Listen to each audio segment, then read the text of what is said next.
everybody. I do believe this is our 7th time at the Fireside Chat. You're in the chair and I'm sitting here. This time I'm going to deal with a question, or 2 questions, which is the same question really. One from Alan Bennett and the other one from Flatliner 3802. They more or less asked the same question really. Who was the best manager? Was it Gorgeous George? They seem to think it wasn't Lloyd Ryan because one of them, and I won't tell you which one, actually calls him a prat. Well, you know, that's a matter of opinion. They did miss one manager out, which is Atlantis Cronus Scott. But I'm not going to deal with Atlantis in this particular chat. We'll deal with that sometime later, because that's a more complicated answer. Anyway, let's give it a go. As far as managers are concerned, George and I, and let's start with George because he was the first and original manager. We had a very complicated relationship, really. It went right the way back to 1967. For those of you who have not seen Kendo, George and Me, which is another video on YouTube that I put there, it sort of gives you some idea how we met and how the relationship was so volatile at that time. And it never really got much better. You know, we were always, we were very good friends and very close. But there was a I won't call it a sparkle, but a sort of fiery relationship between he and I. And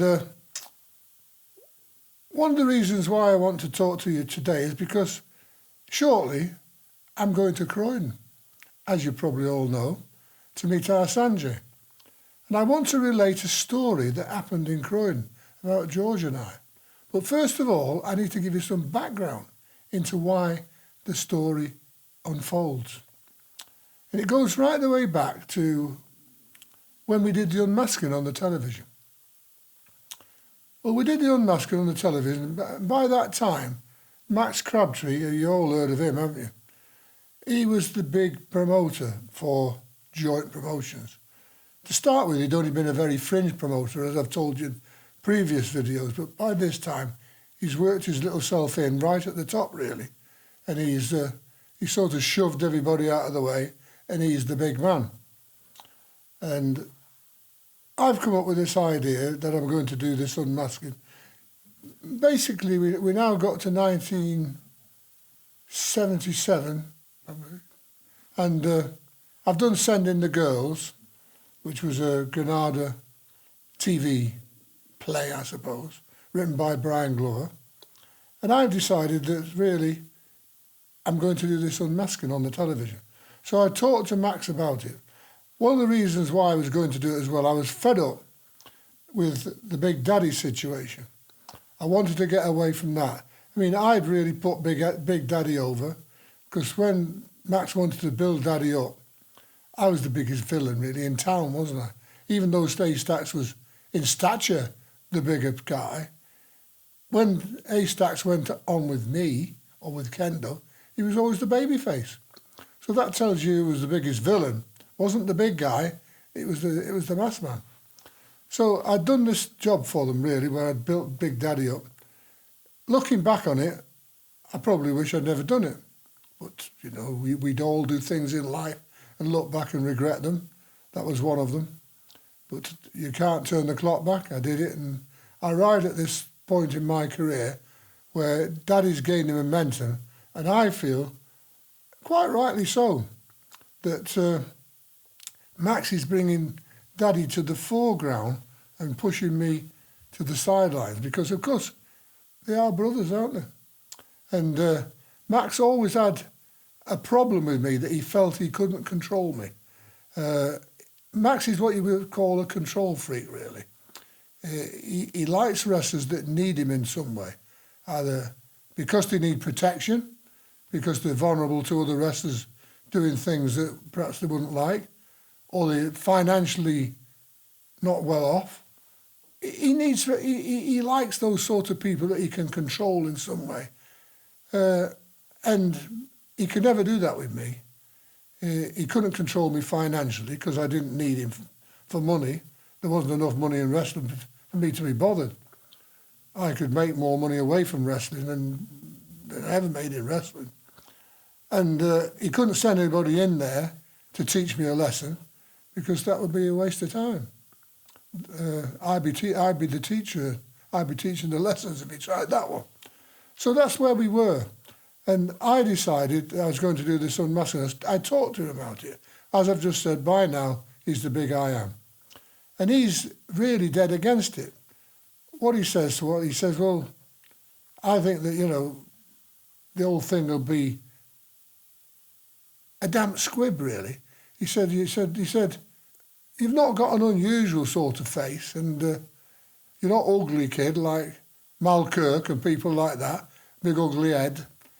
He almost said, you're not good looking enough to be a baby face. Didn't quite get to that, but that's where he was going. And I said, well, I'm going to do it, let's give it a try. So he did eventually get behind it. And as you all know, or you should know, and if you don't know, it was a big success. It went down, and even Max had to say after it, he said, kid, because he always used to call you kid. He said, kid, I was wrong. You did a bloody good job. It really, really worked well. So, just to put you in the picture a little bit more, when we did the Unmasking, George and I, we were living in Wolverhampton at the time. So, after the Unmasking, we were actually in the process of moving. We were going to move to London. We'd bought a house in London, and we were going to move Gladstone Street, where we eventually ended up. So, right on this Unmasking, we've got this moving house, really. We were still living in Wolverhampton in a property that I own. The house that we lived in Goldthorne Hill we'd sold, and we're living in another house that I own. But we were moving on the move, and everybody knows how stressful that can be. So there's a lot of stress between George and I at the time, which I'll go into at some other time. But anyway, we're moving, we do this Unmasking, it's very successful. I go to a meeting with Max, but because I've now developed a new character, Kendo without a mask, I'm going to go to his office to talk to him, you see. So I decide I'm not going to go as Peter, I'm not going to go in a mask because the mask has been discarded, so I'm going to go as the new Kendo. So I go in as the new Kendo with a certain amount of gravity, arrogance, I suppose, because I'm now got this character with the mask off, haven't I? But I've got to keep the character, I've got to be loyal to the character. I can't suddenly just become Joe Bloggs out of a mask and go and say, hi Max, how are you doing? So I went in character. And I sat down with Max. He sat behind his desk and I sat there. And halfway through the conversation didn't get very far. He said to me, kid, I can't work with you. I said, what? He said, I've got to be the promoter. I can't have you coming here all dressed up like that telling me what to do. I thought, well, right. So I said, right, all right. So let's call it quits then. You go your way and I'll go my way. Now, at that time, it didn't bother me, you see, because I'm moving house, aren't I? I'm sort of bringing everything to an end. I'm going to move to London. In the back of my mind, I've got a new career in mind because I'm going to go into the pop business, aren't I? So I didn't really care. I mean, I didn't really want to come out of the job so quickly, but it sort of pushed me in a direction I was going anyway, and I didn't care, so I walked away. I said, right, that's it. I walked away. Anyway, to push things a bit further forward, those of you who have studied the job, some months later, George and I have moved to London in the new house in Gladstone Street. We're in the new house in Gladstone Street. I've finished with Max Crabtree and Joint Promotions, basically. And then he rings me up. He said, I can't quite remember what the conversation was like, But he asked me to come and see him in his office, but this time he's moved into Dale Martin's office. He's now he's running all of the country. So he's got an office, I believe, either in Bradford or Leeds, I'm not sure. Probably Bradford, where Morell was. Or he perhaps ran it from his home in Halifax, I don't know. But he had an office in London where Mick had used to be the matchmaker. Now you've got Max. Max is the new Mick, isn't he? Mick's still hovering about in the background, and Mick's still got an office at LWT and has a bit to do with it, but he's not the matchmaker anymore, Max is. So I go into this meeting with Max, and Max really says, I'd like to work with you, and can't we do something again, like? And I said, well, I mean, sometime later I realised that Max didn't really want to do that. Max had been pushed into it by the television company and things like that. You know, the television company have had one of the best shows they've ever had. 40 million viewers tune in to see this guy take his mask off. And they don't see him again, do they? So who's pushing the buttons? Who's pushing Max's buttons at that point? Take Max. Max has got rid of me. But Max has got to bring me back, hasn't he? Because the TV company say, well, where's it? Why are they on the television? What's happened? What's gone on? You know, we've done this great show. Let's call it a show, because it was a show. And this guy takes his mask off in this spectacular thing on. Then we don't see him. Where is he? Of course, he's got egg on his face as far as they're concerned, hasn't he? So he's got to then start and eat a bit of humble pie with me, hasn't he? But Max being Max, Max wanted to make it. He wanted to do it in a way where he didn't want to eat humble pie, but at the same time he wanted to make it feel like he was doing me a favour. Well, he bloody wasn't, because I was quite happy to be out of the job, to be honest. But I thought, well, maybe this is an opportunity, and we can go back, because I'm going to do this thing with these so-called pop stars. I'd already established the pop stars because they were the two lads that did the ceremony with me. They were in the band that I was manager at the time. So I thought, can I reintroduce this idea and use the television to give them another boost? So I decided I'm going to do it. Now, if you've all watched The Unmasking, you'll notice that George has this wonderful gown on, doesn't he? The Egyptian priestess gown, as we call it. It was hired from Berman Nathan's in London. It's quite flowing and all the rest of it. Very, very, very, very smart. Wonderful. And it's gone back to Burnham's, because it wasn't his, because we're not doing wrestling anymore. So we decided we're going to do it. Now, by this time, because we're living in London. So we're going to get... And when we were in Wolverhampton, he arrived dressed like that on the show, you see. So because we're living in Wolverhampton, we could change in Wolverhampton and arrive, holding the gear. And we decided we're going to do the same at Croydon, because this all took place at Croydon, the Fairfield Halls, where I'm going to be in about 3 weeks' time. So we're going to do this really coming back after a break. I think it was several months between the Unmasking and the next appearance on the television. So we're going to do it. George hires the big gown once again, the big flowing gown, and we're off on our jolly little trip. At that time, I got a Mini Cooper S with blacked out windows, a black Mini Cooper S car. You know all what Cooper S's are like. They're quite quick, but there's not a lot of room in them. So we're going to go to Croydon.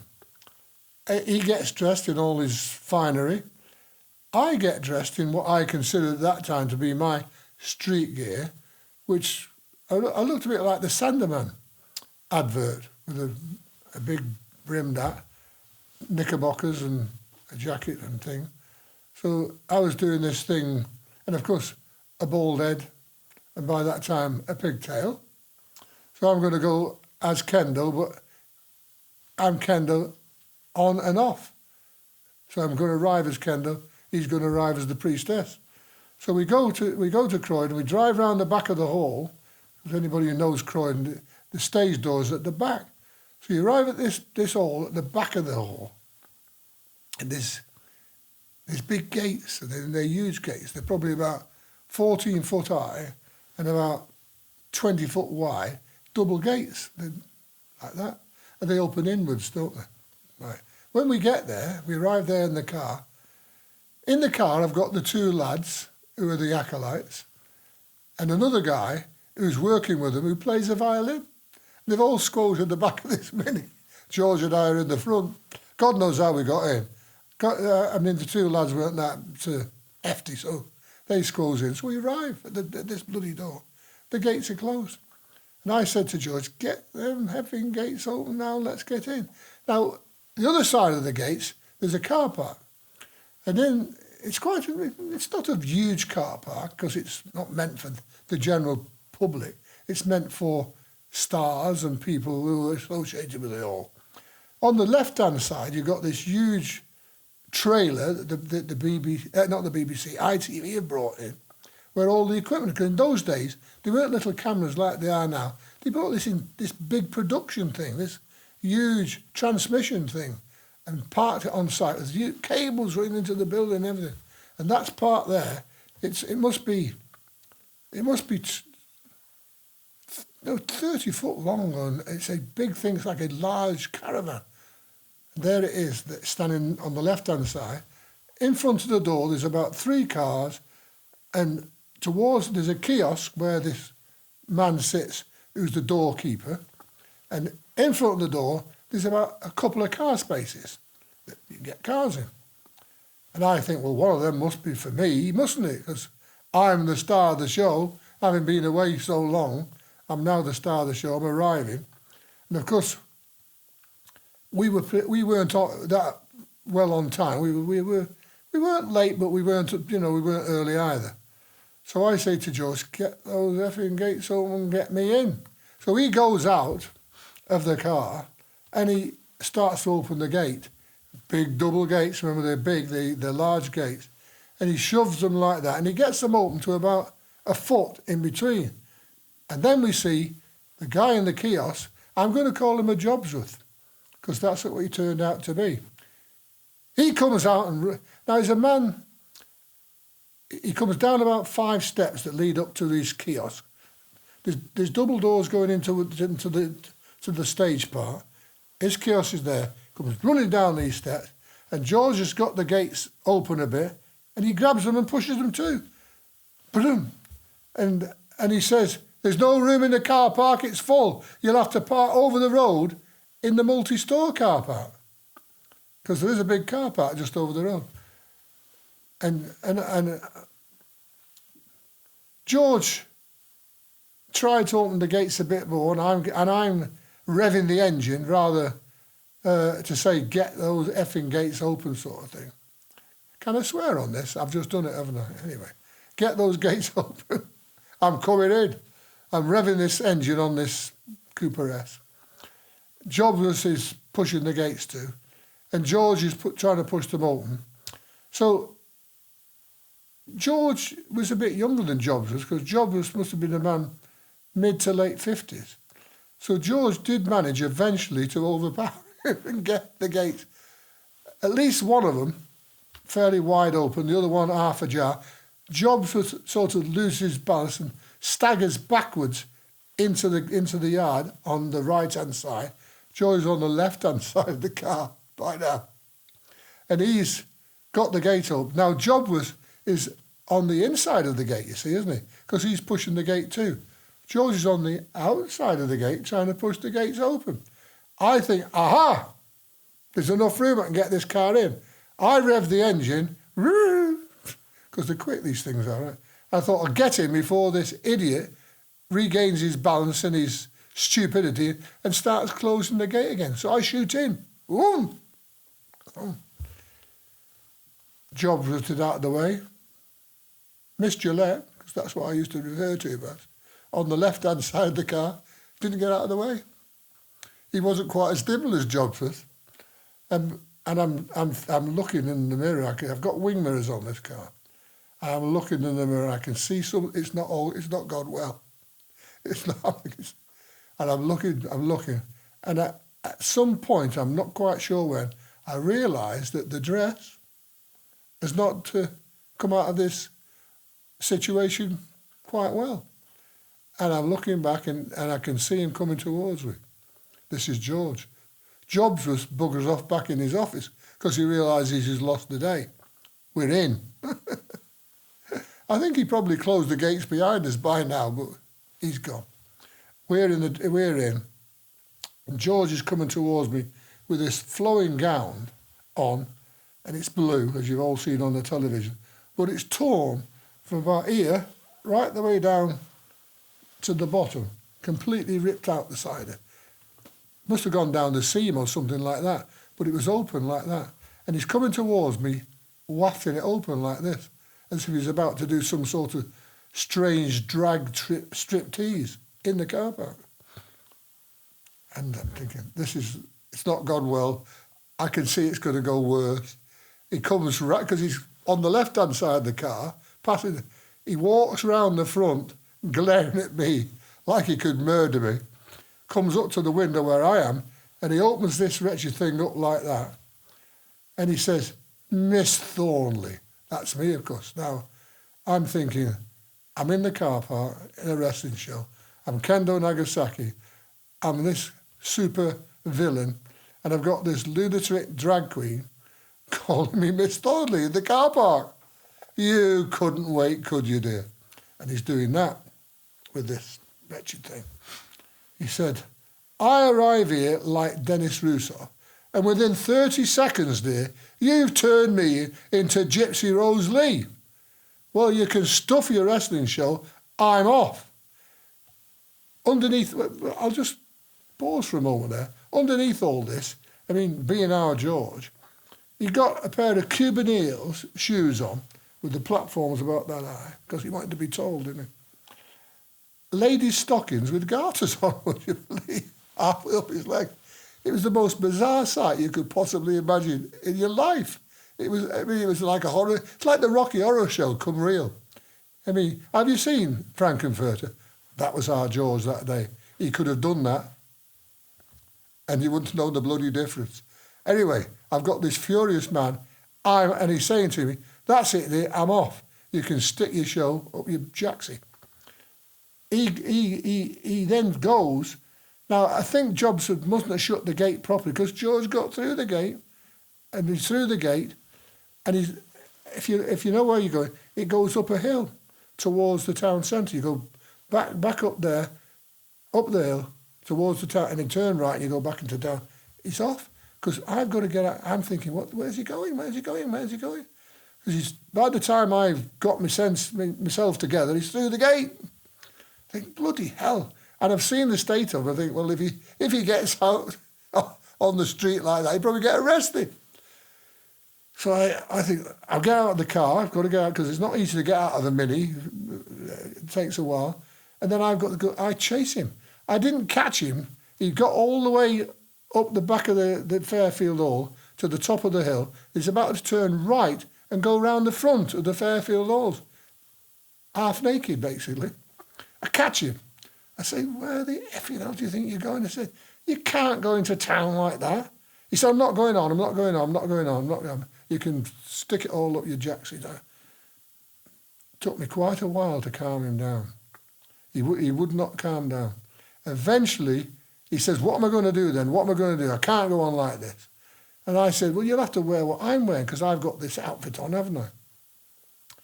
So eventually, I calm him down. We go back. And we go back into the hall.